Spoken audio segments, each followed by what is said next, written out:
廉政行動2009喺將軍澳新都城舉行嘅宣傳活動，特別邀請咗多位有份參演嘅藝人出席，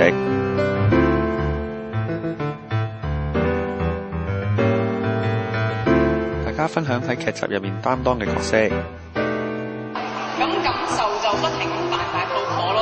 我今次做嘅角色就係喺第3集維修大樓裏邊嘅大惡啦。我就好少做好人嘅，所以依家做咗壞人啦。跟住我同佢仲有一段私情，仲同現場觀眾玩遊戲添。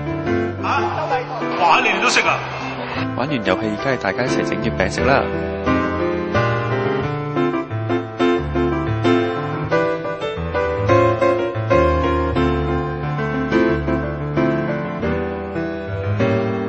佢哋嘅製成品都幾靚㗎。